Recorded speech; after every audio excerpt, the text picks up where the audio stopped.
Good morning.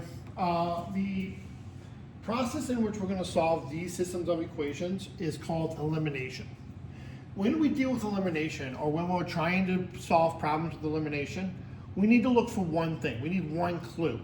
That one clue is that we need to have two different equations with both an x and a y, where such that like one of the variables has the same coefficient, right? So when I'm looking at this, when I look at this problem, my x's is 2x and 3x, right? Those aren't the same, but we have a plus 4y and a minus 4y. So this one is prime for using the elimination technique. And the other one, which has a negative 3x and a positive 3x, is also prime to solve it using elimination. So that's what we're looking for. Kind of like how when we were doing the graphing, we wanted it in slope-intercept form. Or when we had substitution, we wanted an isolated variable. In these problems, we want one of the variables to have the same coefficient but opposite sign. Now, this works like simple subtraction. What I see is a plus 4 and a minus 4. So these guys are actually going to cancel out. And we're going to turn these two equations into one equation. So since these guys canceled out, we're just going to write it how we see it. We have 2x here and 3x here. So how many total x's we got? Let's say we got 5 x's here. Then the plus 4y and the minus 4 and y canceled, and then we have 8 and 2. What 8 and 2 makes? 10. Now we don't have two equations with two different variables. We have one equation with one type of variable. And then I finish the shot the normal way. I'm going to divide both sides by 5, and we get x equals 2. Now most would say that we're done here, but we're not most, because we're still missing y, right? Now all we have to do is plug x back in to solve for y. So I'm going to take one of my old equations, I'm going to put it in my top equation, and I'm going to say 2, but instead of x, I'm going to sub in what I know x equals. Well, don't we know that x equals 2? So I'm just going to plug 2 in there. And then we get 4 plus 4y equals 8. Well, now this looks like a two-step equation. Minus 4, minus 4. Then we get 4y equals 4. Then we divide by 4. We get y equals 1. So our final answer is 2, 1. Right?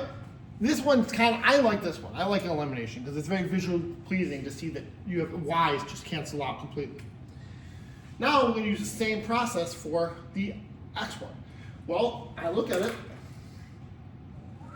I have a minus 3x and a plus 3x, right? Because there's a little secret plus. Don't those guys cancel? And what are we left with? Well, now we're left with 5 minus 8. What is 5 minus 8? Negative 3y equals. And then I have negative 5 minus 1. Well, if you lose 5, you lose 1 more, you lost 6 total. And then we're just going to divide by negative 3. And we get y equals 2. But are we done there? Well, we weren't done last time. Let me zoom out. Because I still got to plug her back in. So I'm going to go, I know what y is, so in my new equation, instead of putting y, I'm going to put what I know y equals. I kind of ran out of room, so just kind of bear with me. Y equals 2. Well, now we're left with negative 3x plus 10 equals negative 5. This probably could have been done with better planning by me, but that's okay. We're just running through a few quick examples while we try to solve. And we solve this just like a two-step equation because we've solved two-step equations before, so we should be pretty confident in our abilities. And then we just write it down like that. This is only an intro video, so I just want to knock out 2 together. I'm going to put one more example on the board, and then we're going to see if you guys can do it on your own. Let me think of a good one. Oh, that one's a good one. Why don't we do the first equation is negative 4x plus 2y equals 6. And the second equation is going to be negative 2x minus 2y equals 18. Let's try it. see it. Let's see if it works.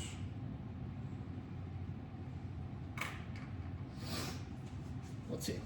So, first thing I want to notice is, do I have any variable where I have one positive and one negative coefficient? Yeah, I got these y's right here. These y's cancel out. So we're left with negative 6x, because we just run it how we see it. We have negative 4 and negative 2, which gives us negative 6. And then we have 6 and 18, which makes 24. And then we divide by negative 6, and we get x equals negative 4. Boom. But we're not done yet. Now we just gotta plug that back in, right?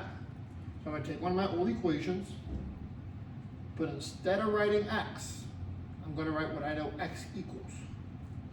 I know x equals negative 4. So we get 16 plus 2y equals 6. Subtract 16 from both sides. Stuff we've seen before. 2y equals negative 10. Then we divide by 2.